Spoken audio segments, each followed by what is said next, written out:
I know it sounds strange, but first of all, I want to thank you for my name tag. It might not mean much to you, but when I was in Vancouver, I don't know how big they thought I was, but they gave me a name tag that hung down here.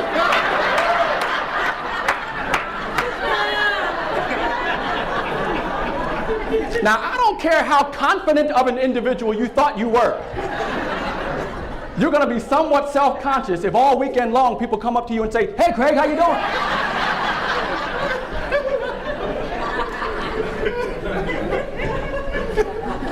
But you hear the accolades, all these accolades, all these. You know, with all these accolades, people still don't like me. You know why they don't like me? Because I joined Toastmasters in March of 1998, got my CTM in March of 1999, and won the World Championship in August of 1999 in my very first try.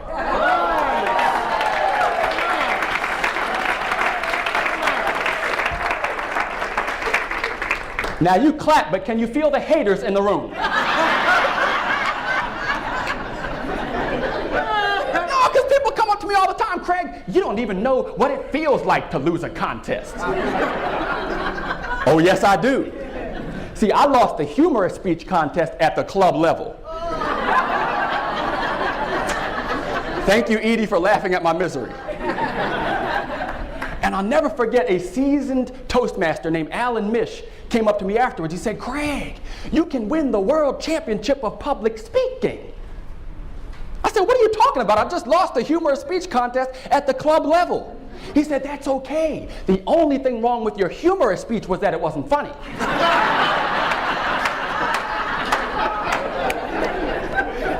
Oh, yeah.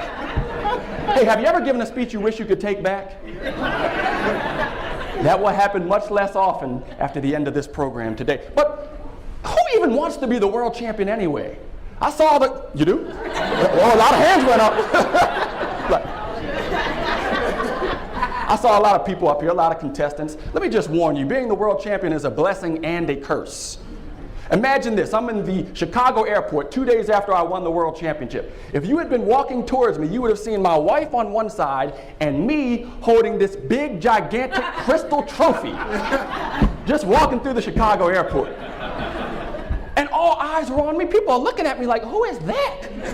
Is that Denzel Washington?"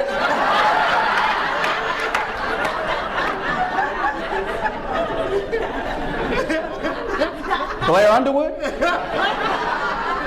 Flavor Flav? But this is how I knew my life would change, because this petite lady runs up to me and she starts reading the trophy.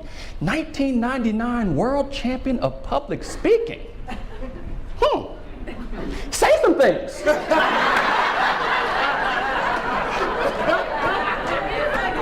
I have no idea how I responded, but I know one thing. Everywhere I go in the world now, it's always, "Craig, say some things." I went to the Bahamas recently. I attended a church service. They said, "Would you like to say some things?" Wherever I go. So you know what? I had to learn not to get ready to speak, but to stay ready to speak. And by the end of this program, you'll know how to stay ready to speak rather than have, so that you can take advantage of every speaking opportunity anytime you can. Okay? So when I was in prison, visiting. To clarify that, an inmate came up after my presentation. He said, "Craig, getting out of here in a few months, man. I'm feeling good about life, and I'm back on the right track." But you know, there's a quote by Will Rogers who says you might be on the right track, but if you just stand there, what's going to happen? So I left that day thinking, well, I'm glad he's back on the right track, but maybe I'm standing still as a speaker. Have you ever wondered that? Yes, dear.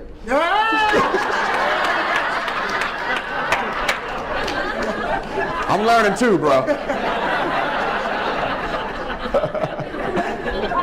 So I decided to call up this lady who's supposed to be one of the best public speaking coaches in the country. And I said, "Listen, I need a coach, and I need to be coached by you." She was British. She said, "Are you sure?" I said, yes, I did my research. I know you're the one I want to coach me. She said, do you know how much I charge? I said, it doesn't matter. She said, great. That's a wonderful attitude. That's fantastic. That will be $4,000 per day. I said, I'm pretty happy with the skills that I have.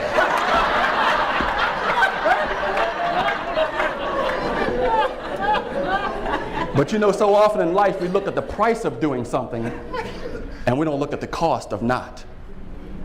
So I decided to do it. I went out there and I got coached by her, and just 20 miles off of the Las Vegas Strip, in the Suncoast Casino, I'll never forget it, room 437, overlooking these beautiful, majestic mountains, this wonderful plush green golf course. I spent 2 full days trapped in a room with the best public speaking coach in the United States. Her name is Ms. Patricia Fripp.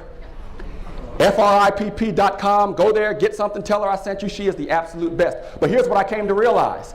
Even though I was the world champion, what got me here won't get me there. I was nowhere near where I needed to be as a speaker. So as Marshall Goldsmith has later coined, what got you here won't get you there. It always takes new tools, new strategies, new techniques, and new ways. And in the next 40 minutes, you're going to pick up strategies to keep your audiences on the edge of their seats.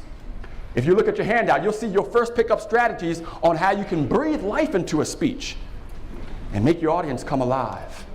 Then you'll pick up tools on how you can bring the audience to you and keep them engaged at all times and hopefully awake. And third, you'll pick up tools on how you can build a message that sticks so that people will rehire you time and time again.